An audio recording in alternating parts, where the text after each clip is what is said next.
Doctor नबिया दोबारा आती हैं आपके पास। देखिए मियाँ बीवी में ना अल्लाह पाक ने एक रखा हुआ है। डॉक्टर नबिया को तब लेकर आए कि पहले लाला रुख को कहें कि इनकी 2 चड़ेलें निकालें। ना गंद करके क्या फिर हमने करना है ये पहले इनके। आप तो ये अल्लाह माफ़ करे गलत बात कर रहे हैं। मेरे पे जो इल्जामात लगाए हैं माफ़ी मैं बेवकूफ़ हूँ कि दोबारा चला जाऊँ और फिर आगे से मेरे पे कोई ऐसा इल्ज़ाम लग जाए कि मैं मुंह ही दिखाने के काबिल ना रहूँ।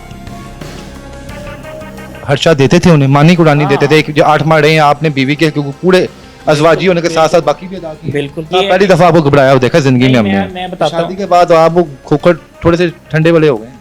नहीं, अब फिर गर्म हो जाएंगे। वो जज्बाती हैं और अपनी दुश्मन आप हैं। अगर इस चीज़ को ठीक कर लें तो वो मैं समझता हूँ पाकिस्तान की अमीर तरीन खतून बन जाए। वो जितनी बेटे के नाम क्या पैगाम देंगे जिसकी ज़िंदगी तबाह बर्बाद हो गई है। देखिए आप अपने घर में खुश रहेंगे, वो अपने घर में खुश रहेंगी। वो जो 8 माह आपने उस बच्चे को टाइम दिया, उसे बेटा कहा, अपने साथ उसके तमाम वो सेलिब्रेशन की, क्या लगता नहीं कि उसकी बददुआ आप दोनों को लगेगी? देखिए मैंने अगर गलत किया होगा तो बददुआ लगेगी ना। एक बंदे को कुछ लोगों की आदत होती है झोली उठा उठा के बददुआएं देती हैं, सबको ही दी जाती हैं। अगर कोई गलत हो तो उसको बददुआ लगती है, जो सही होता है उसको बददुआ नहीं लगती। और बेटे के लिए शायद मैं बाद में भी कुछ करता रहूँ, क्योंकि वो जिस बाप की औलाद है वो भी इस दुनिया में नहीं है। ठीक है, लाला रुख ने कहा कि आप 15 दिन में वापस चले जाएंगे, आपका अपने दिल पे कंट्रोल नहीं है, इसमें सदाकत है। मैं तो सोच रहा हूँ कि लाला रुख को डॉक्टर नबिया का ही आमना सामना करा दें। वो उसकी चुड़ैलें ले जाए, वो उसकी ले जाए। खोखर साहब अगर माशाल्लाह आपका बच्चा पैदा होता तो तूफानी बच्चा होना था। वो तूफानी लफ्ज छोटा है, वो बच्चा सुनामी होना था। तो नाम भी होना था। 3 सवाल पूछने जो आपकी ज़ात के ऊपर हैं। आप कमाते क्या हैं? यार सच बताइए। मेरी अर्निंग अच्छी है। क्या अर्निंग अच्छी? हमने तो आप भी बताते हैं कि 8 माह मेरी शादी को 18 घंटे में डॉक्टर नबिया के पास बैठा रहता था। तो घर का किराया कौन देता था जहाँ पे डॉक्टर नबिया रहती हैं? जो आप बाहर खाना खाने चाहते थे उसके पैसे कौन देता था? और उसके अलावा आप अपनी बीवी को महीने का कितना खर्चा देते थे? देखें इधर उधर से जो है वो आपने देखा होगा कि फूड व्लॉग्स और कंपेन्स, और फिर एक रेस्टोरेंट भी है हमारा, फिर हमारी और भी मल्टीपल चीज़ें हैं। ठीक है, कुछ जो है वो स्टॉक एक्सचेंज में मेरे शेयर्स भी हैं, तो वो सारी चीज़ें हैं। अच्छा, आप हर्षा देते थे उन्हें, मानी कुरानी देते थे। जो 8 माह रहे हैं आपने बीवी के पूरे अजवाजी होने के साथ साथ बाकी भी अदा किए। बिल्कुल बिल्कुल, बल्कि मैंने उनको लाखों की कंपेन्स लेके दी हैं। अच्छा जी। अपने डॉक्टर नबिया दोबारा आती हैं आपके पास। देखिए मियाँ बीवी में ना अल्लाह पाक ने एक रखा हुआ है कि तलाक वो एक डिसीजन है जो अल्लाह पाक को नापसंदीदा अमल में से, लेकिन हुई है साहबा कराम के दौर में भी हुई है। डॉक्टर साहब आती लेकिन हैं। डॉक्टर नबिया को तब लेकर आए कि पहले लाला रुख को कहें कि इनकी 2 चड़ेलें निकालें। वो तो अल्लाह करे चुड़ैलें ना ही निकलें भाई, हम वो तो उनका एक पेशेंट कोई है। डॉक्टर साहब दोबारा अगर आती हैं आपके पास, देखें मामला रफा दफा अगर हो जाता है तो आप एक्सेप्ट कर लेंगे? इतना गंद करके क्या फिर हमने करना है ये पहले इनके। आप तो ये अल्लाह माफ़ करे गलत बात कर रहे हैं। अगर आप तलाक का पहला नोटिस आता है उसके बाद मियाँ बीवी एक दूसरे को समझते हैं। नहीं, मेरे पे जो इल्जामात लगाए हैं अगर वो माफ़ी मैं बेवकूफ़ हूँ कि दोबारा चला जाऊँ और फिर आगे से मेरे पे कोई ऐसा इल्ज़ाम लग जाए कि मैं मुंह ही दिखाने के काबिल ना रहूँ। अभी तो अल्लाह ने बचा ली है, माँ बाप की दुआएं हैं, बच गए हैं। तो आपने मर जाना था। नहीं, मर नहीं जाना था, यानी कि वो जिस तरह की प्लानिंग उसने की थी, यानी कि सुना आपका दिल भी बंद होता था घर का, जब दिल पे वजन आता था, आपके कंधों पे वजन आता था। आप भी आ रहा है कि नहीं आ रहा? नहीं, अभी चेक कराऊँ आपको? अब ठीक है, पहले आता था 8 महीनों में आया नहीं, कभी ऐसा दिल पे वजन शजन तो नहीं आता था, लेकिन बस ये पहली दफा आपको घबराया हो देखा जिंदगी में हमने। मैं बताता हूँ। शादी के बाद आप वो खोखर थोड़े से ठंडे वाले हो गए। नहीं, अब फिर गर्म हो जाएंगे। फिर गर्म हो जाएंगे।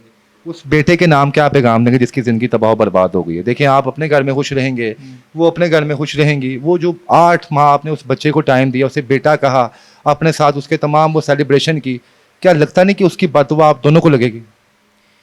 देखिए मैंने अगर गलत किया होगा तो बददुआ लगेगी ना।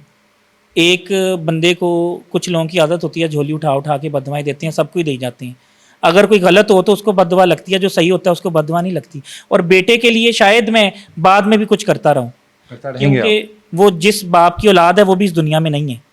ठीक है, तो बेटे का तो कोई कसूर नहीं, वो तो मासूम है, फरिश्ता है, बच्चा है, और मेरे साथ बड़ा मनूस था, बड़ा मोहब्बत वाला रिश्ता था, और मेरे साथ बड़ा उसका एक बॉन्ड था। शादी बड़ा कुछ सिखा देती है, लोगों के असल चेहरे जो है आपके सामने आ जाते हैं। अब दोबारा जिंदगी में शादी का इरादा है? शादी का इरादा करेंगे, लेकिन कुछ सब्र करके। कितना सब्र? 8 माह शादी रही, 8 महीने का सब्र होगा? देखें अब ये कब का होता है। होगी। अब घर वाले के सपुर्द है, वो 5 साल बाद करें, 5 महीने बाद करें, 5 दिन बाद करें, ये उन पे छोड़ दिए। शादी का फैसला खुद नहीं करना चाहिए। डॉक्टर ने भी कोई एक अच्छी बात भी बता दें हमें, कोई अच्छी खूबी बता दें हमें। एक क्या 100 खूबियां बता देते हैं उनकी। जो एक तो लगता है कि यार ये इस खातून में थी, इसके अलावा किसी के अंदर नहीं हो सकती। डॉक्टर नबिया की एक खूबी ये है कि जो है वो खूबी। खुले दिल की हैं, दूसरा करेक्टर भी ठीक है इनका। ये बड़ी बात है। हाँ, और हमारे करेक्टर पे जो मर्जी दाग लगाएं, मैं समझता हूँ कि औरत के साथ और बच्चों के साथ मुकाबला ख़ानदानी बंदे का बनता नहीं। वो चाहे हमलावर हो भी जाएं, हम दिफाई करेंगे, हम हमला नहीं करेंगे, ठीक है। और दूसरा, औरत के करेक्टर पे बात नहीं करनी चाहिए, किरदार कशी नहीं करनी चाहिए। आपने बड़ी बात। आखिर में डॉक्टर साहब का नाम कोई पैगाम दें। डॉक्टर साहबा के नाम यही पैगाम दूंगा कि आप जो है वो अपनी दुश्मन खुद हैं। आप जो है वो अपने आप को अक्ल कुल समझती हैं। आप समझती हैं कि जो आपने बात कह दी है वो हदीस है। और आप थोड़ा नाप तोल के बोला करें, जज्बात को कंट्रोल में रखा करें। अगर आपको गुस्सा आए तो आप एक कमरे में चली जाया करें, 2-3 घंटे आराम किया करें, पानी पिया करें, और उसके बाद जो है वो मोबाइलों को साइड पे रख दिया करें। फिर आपकी ज़िंदगी जो है वो हंसी खुशी गुजर सकती है। जी। और इन्होंने बड़ी मेहनत की है, ये भी खूबी है। मेहनत स्ट्रगल इनकी है 12-13 साल की मीडिया फील्ड में। हार्ड वर्कर हैं, बहुत अच्छी डिबेटर हैं, कॉन्फिडेंट हैं, और बस इनके साथ कोई मसला मुझे लगता है पूरी फैमिली के साथ कोई प्रॉब्लम है, वरना ये इनका आईक्यू लेवल, इंटेलिजेंट बहुत ज़्यादा है, ठीक है। ये सारी चीज़ें इनके अंदर हैं। देखें, मैं झूठ नहीं बोलूँगा, मैं सच बोलूँगा। खोकर साहब, अगर माशाल्लाह आपका बच्चा पैदा होता तो तूफानी बच्चा होना था वो, मतलब कि ज़हन के लिहाज से तूफानी वो छोटा है, एटम बम टाइप का नहीं, तूफानी लफ्ज छोटा जैसे है, वो इंटेलिजेंट है। तूफानी लफ्ज छोटा है, वो बच्चा सुनामी होना था। सुनामी होना था। जी नाज़रीन, खोकर साहब से पूछा हमने तमाम, सुनामी खोकर। सुनामी खोकर होना था वो। जी नाज़रीन, खोकर साहब की ना पूरे इंटरव्यू में एक चीज़ बड़ी अच्छी लगी, जो उन्होंने अपनी वाइफ के किरदार के हवाले से कहा कि मैं जैसी मर्जी आया हूँ, वो मैं जैसे, उनका किरदार शानदार है और वो समझदार खतून है।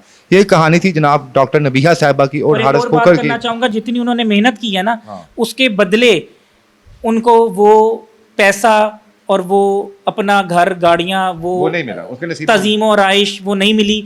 उसकी वजह ये है कि वो जज्बाती हैं और अपनी दुश्मन आप हैं। अगर इस चीज़ को ठीक कर लें तो वो, मैं समझता हूँ, पाकिस्तान की अमीर तरीन खतून बन जाए, वो जितनी हार्ड वर्किंग खतून है और इंटेलिजेंट है। अच्छा, ये बता दें बस कि उसने, लाला रुख ने कहा कि आप 15 दिन में वापस चले जाएंगे, आपका अपने दिल पे कंट्रोल नहीं है, इसमें सदाकत है? मैं तो सोच रहा हूँ कि लाला रुख और डॉक्टर नबिया का ही आमना सामना करा दें, वो उसकी चुड़ैलें ले जाए, वो उसकी ले जाए। जी नाज़रीन, ये हारिस खोकर साहब हैं और डॉक्टर नबीहा साहिबा के अल्लाह पाक मुश्किलात हल फरमाए, इनकी भी दूर फरमाए, और इनके दरमियान जो भी तरीका हो सकता है मुमकिन वो हो जाए। और रिश्ते हमेशा इकट्ठे ही अच्छे लगते हैं। बाकी अल्लाह पाक इन दोनों के हक में बेहतर करे। इसके साथ ही इजाज़त दें। अल्लाह हाफिज़।